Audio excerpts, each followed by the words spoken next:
All right, I was able to kind of break it off. It was just a real tight fit. It's funny, imagine this being your exhaust pipe. Reminds me of the old 4-stroke days. All right, guys, I just took the sticker off. Now I'm taking this T25 and taking out the 4 bolts that hold on the, technically it's not the end cap, it would be, I don't know exactly, maybe the stinger part of the front. The bolts that hold on the initial part of the silencer. All right, now I got the 4 screws out and I just held it and pulled it apart, and then these 2 pieces separate. And here we go. As you can see, the old fiberglass packing. And I'm just gonna pull the rest of that out, but I'm gonna put gloves on first. All right, I'm actually gonna drill out these 4 rivets on the front towards the end cap.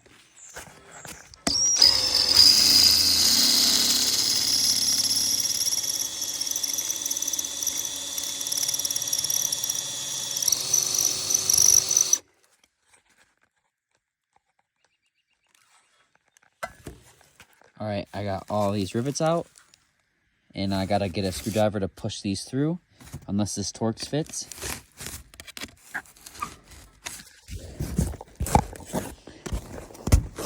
It does fit, so I'm just using this to push through.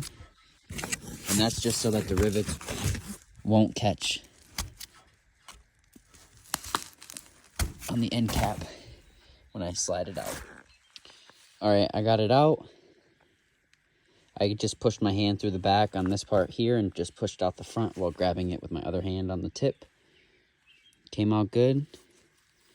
And obviously I'm not changing this out. I'm only going to be changing out the fiberglass packing. All right, I got the end cap. It just slides off the end. And now I'm going to bring it inside so I can try to separate these. All right, I was able to kind of break it off. It was just a real tight fit. It's funny, imagine this being your exhaust pipe.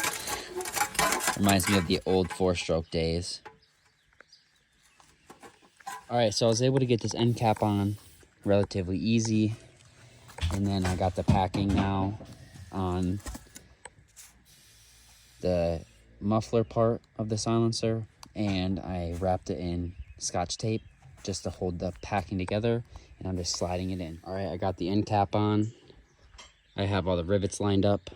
I need to grab the rivet gun and then also put this rear end on of the silencer. Got to put a little bit more packing in here though. All right, guys, I got these rivets in.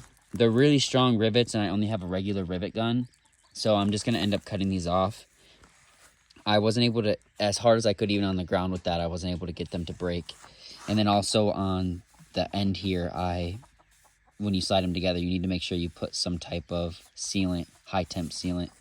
But besides that, you know, I'm gonna cut these rivets off and then put the sticker on. All right, guys, here we go. I got all of the rivets ground down because they were too strong for me to break. And now I'm about to get the sticker out and use the heat gun and get the sticker laying good.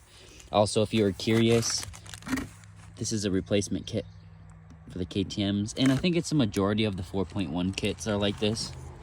But yeah, I'm about to put the sticker on now. And just like that, an old, relatively beat up FMF with a cracked end pipe. Now it's looking good and ready to go for quite a while longer. Looking real good. Ready to get beat on for a while. Make sure you subscribe if you like this content, and I'll catch you in the next one.